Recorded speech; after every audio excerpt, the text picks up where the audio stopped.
Nabi alaihi salatu wassalam terus membimbing umatnya agar mereka senantiasa beribadah kepada Allah, beramal soleh, termasuk di masa-masa dia sakit. Apalagi ibadah solat. Coba lihat ma'asyiral muslimin rahiman rahimakumullah. Sahabat Imran ibn Husain menceritakan, dahulu aku terkena penyakit bawasir, ya ambeien. Orang yang punya penyakit ini tidak bisa berdiri biasanya, tidak bisa berdiri. Duduk pun terkadang sulit. Lalu aku pun menanyakan kepada Nabi alaihi salatu wassalam tentang sakitku ini, bagaimana saya beribadah di saat sakit. Nabi kemudian bersabda, "Shalli qa'iman fa illam tastati' fa qa'idan fa illam tastati' fa 'ala janb." Atau kama qala Rasul alaihi salatu wassalam, salatlah kamu dengan berdiri. Kalau tidak mampu, salatlah dengan duduk. Kalau tidak mampu, salatlah dengan berbaring. Salat adalah munajat seorang hamba kepada Allah. Dengan salat yang ia tegakkan, ketenangan, kelapangan akan dia raih meskipun dia sedang sakit, meskipun dia sedang tertimpa musibah. Sebagaimana dengan salat pula, seorang akan terbentengi dari neraka Allah Jalla wa'ala. Rawal Imam Ahmad rahimahullah, Imam Ahmad meriwayatkan, Nabi alaihi salatu wasallam bersabda, "Man hafadha 'ala shalawatil khams, 'ala wudu'iha wa mawaqitiha wa ruku'iha wa sujudiha, yaraha haqqan lillahi 'alaihi, hurrima 'alan nar."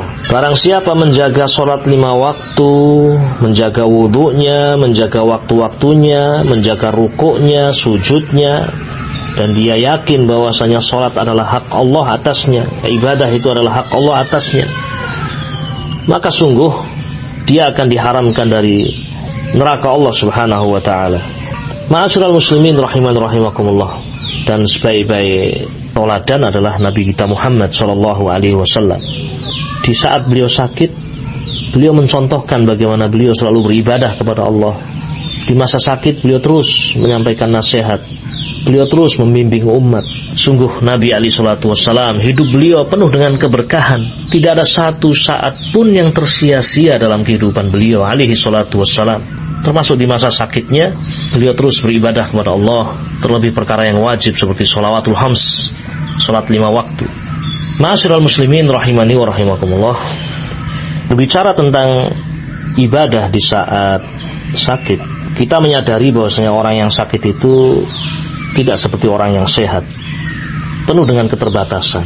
Namun walhamdulillah, syariat ini demikian mudah. Syariat ini banyak memberikan keringanan kepada orang-orang yang sakit dalam hal tata cara ibadah.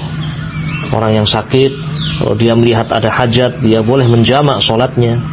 Ketika dia tidak bisa menggunakan air untuk bersuci, dia dibolehkan untuk bertayamum dengan menggunakan tanah yang suci sebagai pengganti wudhu dan juga mandi janabah.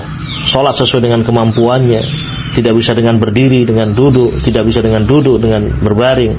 Bahkan dalam keadaan najis keluar pun, ya seorang sholat sesuai dengan kemampuannya. La yukallifullahu nafsan illa wus'aha. Sebagian pasien harus dipasang kateter yang menghubungkan dengan kandung kemihnya, sehingga keluarnya air kencing itu tidak jelas kapan, tidak terasa.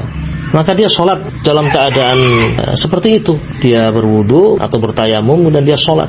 Adapun air kencing dan keluar melalui kateter dalam keadaan dia tidak terasa. Nah, sholat dalam keadaannya seperti itu. Banyak kemudahan alhamdulillah yang biidnillahi azza wa jal menjadikan seorang mudah untuk terus beribadah kepada Allah di masa sakit.